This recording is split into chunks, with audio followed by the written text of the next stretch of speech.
दान में जय बांके बिहारी जय गिरधर गोपाल सबकी सुन लो अरज हमारी।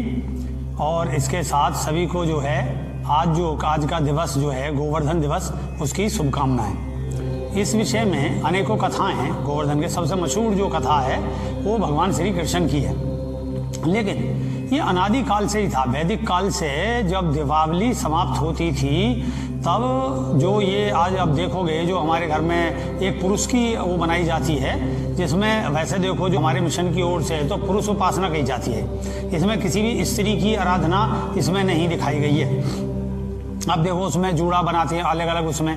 तो ये पहले क्या था, दीपावली के तुरंत बाद जो लोग जैसे लोग बाग आपके घरों में कोई ट्रेजेडी घट जाती थी, कोई एक्सपायर हो जाता था, तो उसे उठाने आते थे त्योहारों के उठाने के उपरांत में जो उस घर का मुखिया होता था वहाँ से इसकी मतलब आराधना प्रारंभ करी जाती थी, जिसको फिर पंचदेवों के रूप में, क्योंकि ये पंच तत्व से शरीर बना हुआ है, इसलिए इन देवों का जो है पंचदेव है, पंचदेव का जो है इंद्र है, जो ये जल वायु आकाश पृथ्वी और इसके जो है अग्नि है, इनके जो मुख्य देव हैं वो है इंद्र, इंद्रियों के देवता।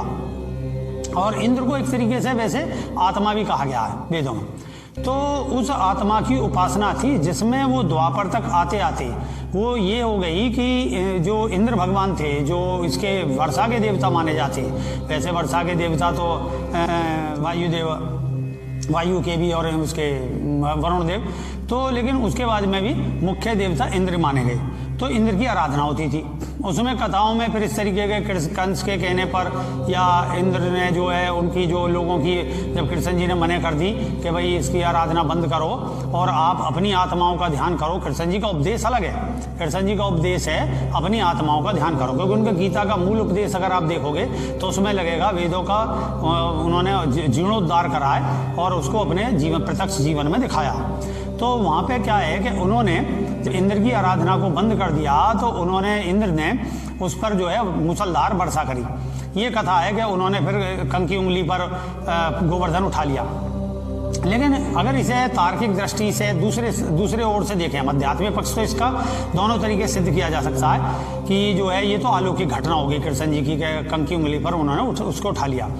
और लेकिन क्या है कि यहाँ पे पहाड़ की महत्ता को कृष्ण जी बता रहे हैं, जो उस वहाँ पर पहले सभी जगह थे। आप देखिए, अब तो खैर देखने में नहीं आते, जो प्राचीन लोग हैं वो देखेंगे कि घूड़ा जो पहले हर खेतों के आसपास बहुत घूड़ाएं होती थी, मतलब रेत से बने हुए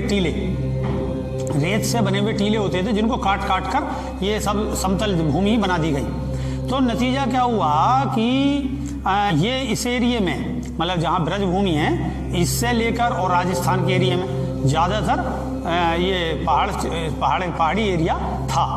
हमारे इधर भी है जो काट दिए गए। तो उधर उन्होंने पहाड़ के महत्व को बताया कि भाई इस पर जो है सबकी एक सभा करी। उसमें उन्होंने बताया कि पहाड़ जो है कितने महत्वपूर्ण हैं, उन पर वृक्ष लगाइए। वृक्ष जो है जैसे जैसे आज के टाइम में कटते जा रहे हैं, उधर का भी आप देखो जो जाकर वहाँ पे गिरिराजगिरी, तो उसमें कोई वृक्ष वगैरह नहीं है, बिल्कुल वो एक तरीके से धूल दूषित हुआ पड़ा है। वहाँ ग्रामीण वो बढ़ गए हैं और वो एक केवल पर्यटन स्थल और एक धार्मिक मान्यता के आधार पर रह गया है, जबकि वहाँ पे एक तरीके से धूल है।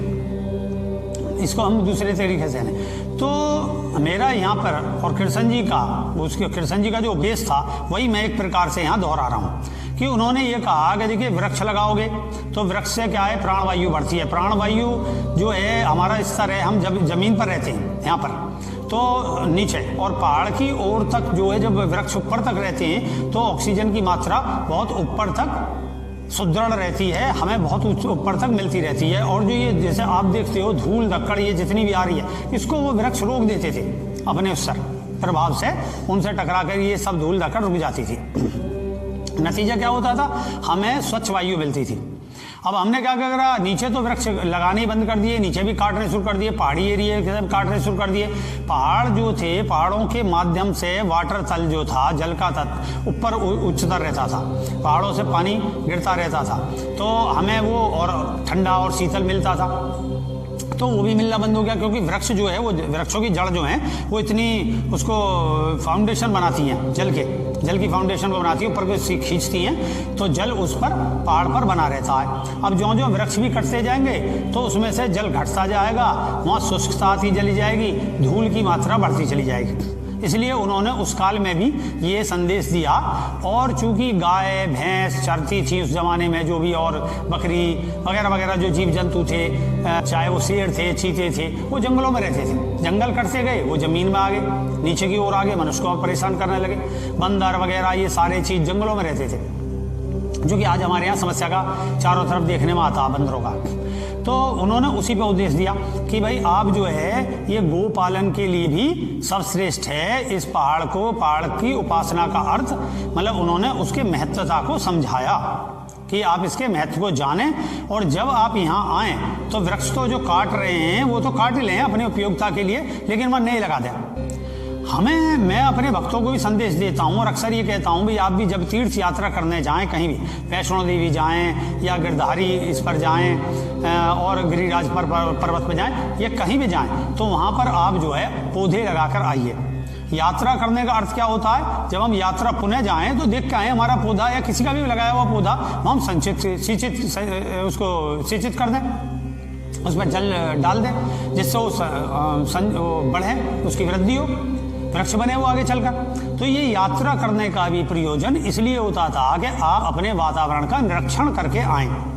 अब क्या हो गया कि वातावरण का निरीक्षण से कोई मतलब नहीं है। हमें लगता है कि हम पहाड़ के 4 चक्कर काटे और वापस अपने घर आ गए, हमें शांति मिल गई। इसके पीछे प्रयोजन ये भी था कि धार्मिक स्थलों के महत्व को जाएं और जो है जप करते हुए जाएं। अब अपने परिवार से थोड़ा हटकर थोड़ा सा मनोरंजन के साधन नहीं थे, तो पहले धार्मिक जो स्थल थे वो मनोरंजन के साधन होते थे। आज के तरीके से मनोरंजन के साधन नहीं, वो मंत्र जपते हुए जाते थे, तो कम से कम 84 कोस की यात्रा करनी, पर करते करते वो इतना जो भी आपकी कोई इष्ट हैं 40 आए जिसका भी पाठ आप करते जा रहे हैं, वो एक तरीके से बहुत आपके अंदर बस जाता था जब निरंतर जपते ये विषय था।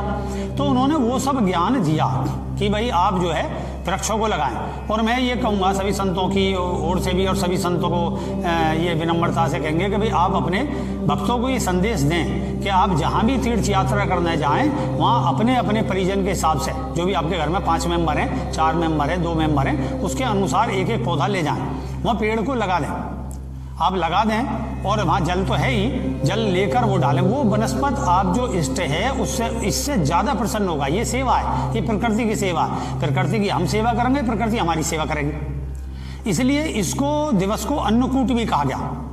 अन्नकूट का ये नहीं कि अन्न को कूट कर खाना, ये तो हमारा एक भोजन प्रणाली के अंतर्गत आ जाता है। अन्न का क्या है, चावल जो धान इस दिनों में उगता है मतलब निकालते हैं उसे कूट कर, और फिर दही चावल के साथ भगवान का इष्ट का भोग लगाते हैं। तो वो भोग लगाया और हम प्रसाद रूप में सबको वितरित करा, तो ये अन्नकूट का है। लेकिन जब हम भगवान की आराधना बढ़ती चली गई तो 56 भोग और इस तरीके के भोग वगैरह बढ़ते चले गए। ये एक सामाजिक अपनी अपनी व्यवस्था है। तो हमें क्या करना चाहिए कि हम जाएं, पहाड़ों के महत्व को समझें। कृष्ण भगवान ने इसकी महत्ता को समझाया और इसको समझते हुए आज के त्यौहार को पौधा लगाकर मनाएं। और जो हमारे घर में ये बनता है, जो हमारे घर में आप ये देख रहे हो गोबर से बनाते हैं, अब ना तो इतनी गायें, अब भैंसों की मात्रा ज़्यादा बढ़ गई, तो नतीजा क्या है कि गोबर जो है वो गायों की अपेक्षा भैंसों का उपलब्ध होने लगा। तो नतीजा कुछ भी सही, प्रतीकात्मक वो स्वरूप बनता है। ये हमारे यहाँ की जो पुरुष की, ये पुरुष कल्चर की आराधना है, जिसको प्राचीन काल में मैंने बताया और वर्तमान में कृष्ण भगवान से इसको जोड़ दिया गया। अब किसी महापुरुष के जीवन से, उसके चरित्र से हमें शिक्षा लेनी चाहिए, इसलिए जो है महापुरुष को केंद्रित किया जाता है, जिसकी वजह से हम उसके आचरण, उसके चरित्र पर हम चलें। तो ये यहाँ मुख्य संदेश है और यही मेरा संदेश है। तो मैं ये कहूँगा कि भाई आज के दिवस पर आप जो है अपने परिवार में जो ये गोधन बनाते हैं, तो उठरी सपूती पूज लो गोधन ठाड़ो द्वार, और ये जो कबीर अब जो शाम के टाइम गाई जाएगी और इससे गोवर्धन महाराज उठेंगे, तो गोवर्धन उठाने का तात्पर्य आपके व्रत और संकल्प को उठाना है। उसे आप उठाइए, वृक्ष लगाइए, समाज में जो है ये हरियाली को फैलाएं और जो ग्लोबल वार्मिंग ये सब आ रही है इससे आप बचेंगे। ये आज एक चेतावनी है, भविष्य में भगवान कम के कह गए इस चीज़ के लिए और आप इस पे आचरण पे करेंगे, नहीं तो भगवान को पुकारने से क्या, भगवान भी आगे यही कहेंगे कि भाई मैंने तो पहले तुमसे ये सब कहा था, तुम नहीं करते हो उस तरीके से, हैं। तो आप उनकी आज्ञा माने, ऐसा करें। और इसी के साथ मैं सबको शुभकामनाएं देता हूँ। जय सत्यम सिद्धाय नमः, जय श्री कृष्ण आय नमः।